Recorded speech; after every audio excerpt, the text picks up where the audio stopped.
सबको जय मसीह की। मेरे प्रिय भाइयों और बहनों, आज की वीडियो में हम साबित करेंगे ये बजरंग दल एक आतंकवाद संगठन है। जी हाँ, ये बजरंग दल एक आतंकवाद संगठन है।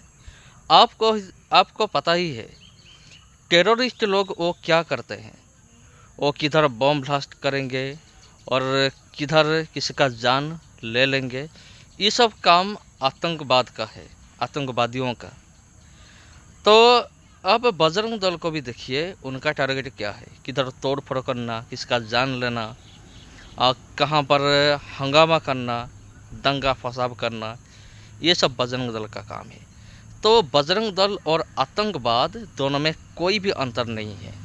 तो इसी को लेकर एक आर्मी ऑफिसर है, उनके मुंह से हम सुनेंगे उन्होंने मोदी को और बीजेपी सरकार को, इसके साथ साथ मसीह विरोधियों को किस तरह से धोया है। चलिए हम देखते हैं। मोदी सवाल कर रहा है भाई, लाल किले के प्राचीन दीवार से उससे खड़ा होकर सवाल कर रहा है कि भाई कैसे घुसाएंगे। जैसे ऐसे लग रहा है कोई विपक्ष का नेता भाषण दे रहा हो अपनी रैली करके, प्रधानमंत्री नहीं है तो ये तो पायदान मंत्री हम तो पहले से कह रहे थे। और इनके शासन में 11 साल हो चुके, देश में क्या तरक्की हुई? कोई नहीं हुई। किसानों की बात करी, किसानों को पीटा, 850 किसानों को शहीद करा दिया इन्होंने। इनकी सरकार ने लठ पड़वाए, उनके कीले गड़वाई, आंसू गैस के गोले छोड़े और गोलियां बरसाई। ये वो सरकार है जो आज तिरंगा बांट रहे हैं। ये तिरंगे को भाई, ये तिरंगे का अपमान करते थे, तिरंगे को जलवाते थे, समझे। अपने आरएसएस के जो मुख्यालय पे तिरंगा नहीं लहराते थे, आज वो तिरंगे की आड़ में राजनीति कर रहे हैं। ये मूर्ख प्रधानमंत्री है, मैं खुद कह रहा हूँ। क्या है कभी कभी से यार कोई कहेगा सिंदूर किसकी रगों में बहता है और खून और पानी क्या बहा रहा है, नदियां क्या बता रहा है। ऐसे भाषण देता है जैसे विपक्ष का नेता भाषण दे रहा हो। 11 साल से सत्ता में है तो प्रधानमंत्री वाला कोई काम ही नहीं करा। में क्या लग रहा है आपको, मोदी जी ने लाल किला से पाकिस्तान को लताड़ लगाई? कोई पाकिस्तान से इनके कुछ निजी रिश्ते हैं भाई। ये पुराने रिश्तेदार हैं, आरएसएस के लोग रिश्तेदार हैं। वही जिन्ना की मुस्लिम लीग से इनके रिश्ते थे, उनके साथ सरकारें बनाई और जिन्ना के साथ मिलके देश के साथ कुठाराघात किया, बंटवारे का खेल रचा गया और दिखाया गया कि भाई हिंदू मुसलमान को लेकर, हिंदू मुसलमान की लड़ाई करवाने वाले आरएसएस के ये लोग हैं। और इसका मोदी भी गुनहगार है कि मोदी है जो भाई बिना बताए पाकिस्तान में कूद जाता है, बिरयानी खा के आता है, तब नहीं बोलता। पूरा देश त्राहिमाम हो रहा है। स्थितियाँ देख लो, पहलगाम में हमला हुआ। आप मुझे बताओ सरकार किसकी है, सुरक्षा किसकी है?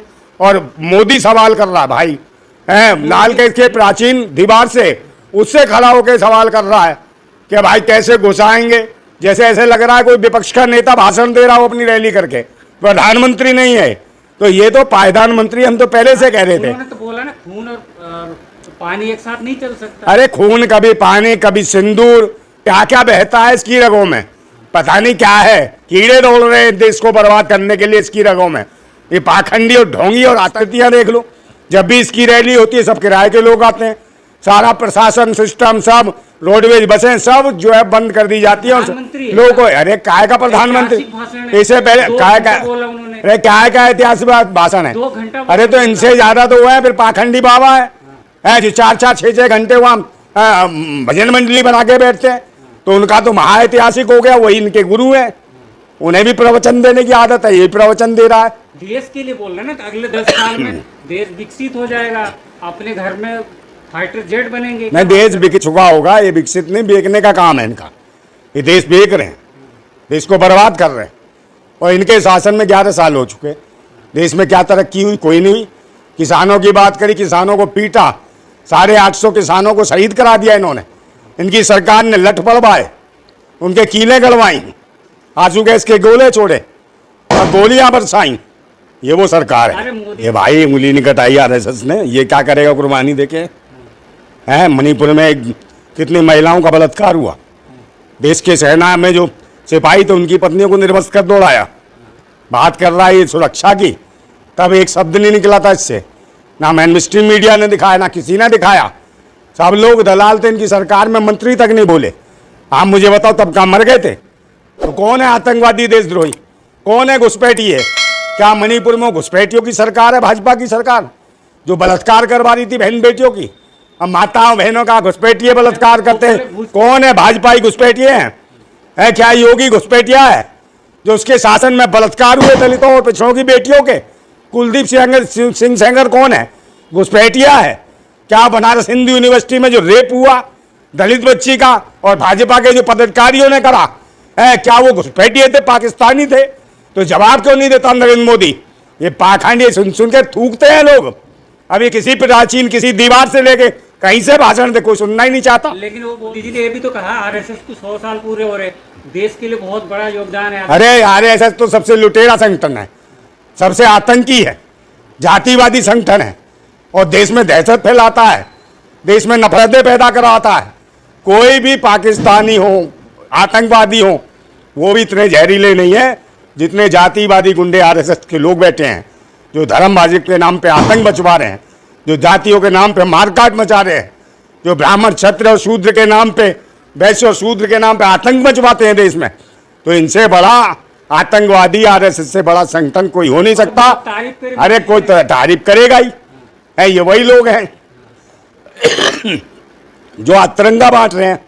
ये तिरंगे को भाई, ये तिरंगे का अपमान करते थे, तिरंगे को जलवाते थे, समझे? अपने आरएसएस के जो मुख्यालय पे तिरंगा नहीं लहराते थे, आज वो तिरंगे की आड़ में राजनीति कर रहे हैं। तिरंगे की इतनी दुर्दशा कर दी है कि जगह जगह फेंक रहे हैं। एक दिन तिरंगा बांट के देशभक्त बनते हैं, तिरंगे की आड़ में देश बेच रहे हैं। एक दिन तिरंगा दिखा के देशभक्ति का नौटंकी करने वाले पाखंडी और आतंकी मानसिकता के लोग, इन्होंने देश का भंडाधार कर दिया है। आने वाले समय में देश की जनता क्रांति करेगी, निश्चित क्रांति करेगी। और ऐसे पाखंडियों ढोंगियों को और ये आतंकवादी मानसिकता के जो जहरीले कीड़े हैं, जो आरएसएस में, जो आरएसएस के माध्यम से जो ये चाहते हैं कि भाई संविधान चेंज कर देंगे। ये तो कहते थे 400 सीट ले आओ, संविधान बदल देंगे। तो जो संविधान विरोधी हो वो क्या देश के लिए सोचेंगे? तो नहीं कहा था ना। अरे तो अब भाई, ने तो कहा था अम्बेडकर जी भी आएंगे तब भी संविधान। अरे तो भाई इनके अपने खास लोग बोल रहे थे, बयान दे रहे थे, इन्होंने जवाब क्यों नहीं दिया कि 400 सीट लाओ, संविधान बदल देंगे? दुनिया भर के बाबा छोड़ रखे हैं, ऐसे ऐसे बाबा छोड़ रखे जो दुनिया को, पूरे देश को गुमराह करते हैं, महिलाओं पर उल्टे सीधे कटाक्ष करते हैं, महिलाओं के लिए गलत बोलते हैं, चरित्रहीन बनाते हैं। और उन्हीं बाबाओं के यहाँ जो लड़कियां सप्लाई कर रहे हैं, भूतनी के पकड़े जा रहे हैं, उन्हीं बाबाओं के यहाँ ये वहां जाकर उद्घाटन करके आता मोदी प्रधानमंत्री। बागेश्वर छोटा भाई बोलता है, जो लड़की सप्लायर है, बागेश्वर दुबई जाता है, शेखों से मिलके आता, लड़कियां सप्लाई करता है, समझे? उसे ये छोटा भाई बोलता है मोदी। तो अब ये सोच लो कि वो छोटा भाई किस किस को लड़कियां सप्लाई करता होगा पंडाल में से उठा के। तो ये धर्म के नाम पे आतंकी हवस के पुजारी हैं, देश की महिलाओं बहन बेटियों का सौदा करने वाले, देश की जमीनों का सौदा करने वाले, देश को बर्बाद करने वाले ऐसे लोग काबिज हैं। इनके खिलाफ देश के लोगों को उठ खड़ा होना पड़ेगा। और कोई देश को बचा सकता है तो देश की जनता बचा सकती है। देश विकास की ओर जा रहा है, आप लोग। अरे कौन जा रहा? विकास विनाश दिख रहा सबको, महंगाई चरम से भी अच्छी। अरे कोई ट्रिलियन फिलियन नहीं है, चूतिया बनाते हैं। भूतनी के 1 करोड़ का काम करेंगे, कई लाख करोड़ बताएंगे। कितने बताइए, कितने फ्लाईओवर गिर गए, खड़े होने से पहले गिर के लोग मर गए। प्राकृतिक आपदा नहीं है। अरे काय की प्राकृतिक आपदा? ये तो चमत्कार ही है। बाबाओं को बुलाओ, उनको जो प्राण फूकते फिरते हैं उनमें पत्थरों में, तो भाई ये भी कुछ मंत्र मार दे। जब इतने चमत्कारी बाबाओं को सुरक्षाएं दे रखी है इनने, समझे? सारे बाबा पाखंडियों को। लेकिन मोदी चेतावनी दे दी ना पाकिस्तान को। कोई चेतावनी नहीं यार, कोई कुछ नहीं। अरे खून और पानी कुछ नहीं है, ये मूर्ख है, ये मूर्ख प्रधानमंत्री है। मैं खुद कह रहा हूं। क्या है कभी कभी से यार कोई कहेगा सिंदूर किसकी रगों में बहता है और खून और पानी क्या बहा रहा है, नदियां क्या बता रहा है।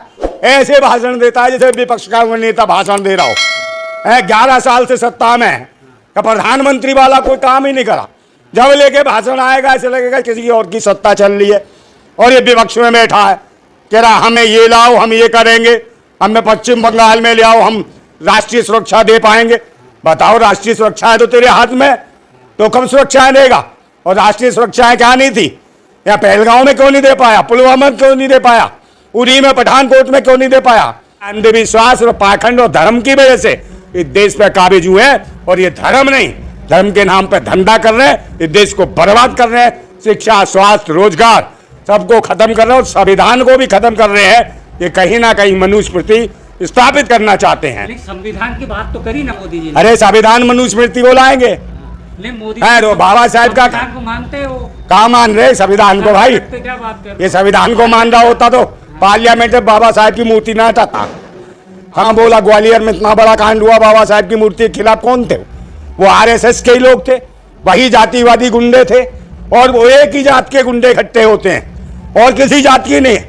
ना सिख को परेशानी, ना मुस्लिम को परेशानी, ना ईसाई को परेशानी बाबा साहेब से। परेशानी एक ही जातिवादी गुंडों को है, वही आरएसएस के कीड़े मकोड़ों को है, वही लोग विरोध करते हैं, उसी मानसिकता के लोग विरोध करते हैं। और जो इंसान को इंसान नहीं समझते, अपने आप को देवता समझते हैं, लोगों को कहते हैं हम पत्थरों में प्राण फूंकते हैं, और भूतनी के इनके बाप दादा सब मर गए, उनमें प्राण नहीं फूके गए। तो ये आतंकी और पाखंडियों की सरकार है कि प्रधानमंत्री कम जोकर से नजर आता है ये देश की। जब मुख्य जो लाल किले से जब प्राचीर से जब बोलता है तो ऐसे लगता है हमने प्रधानमंत्री नहीं, एक जोकर ढूंढ लिया है, एक नौटंकी बात ढूंढ लिया है, एक बेकार और नकारा और निकम्मा एक ऐसा पायदान मंत्री ढूंढ लिया है जो आरएसएस का पायदान है, जिस पर आरएसएस के लोग पांव पहुंचते हैं, समझे नहीं? जिस पर उद्योगपति अमानी अंडानी जैसे लोग सर पे इनके पैर रगड़ते हैं। ये पायदान मिनिस्टर है प्रवचन मंत्री, मोदी जी ने प्रधानमंत्री नहीं है, पाखंडी मंत्री है, पाखंड मंत्री है, ये प्रधानमंत्री नहीं है। मोदी जी ने अगले 10 साल के लिए सुदर्शन चक्र अभियान चला रहे हैं। काय का सुदर्शन के चक्र? लिए। अरे ऐसे जितने भी ये ढोंगी सब ये चमत्कार सुदर्शन फलाना ये बाण वो बाण कुछ नहीं है।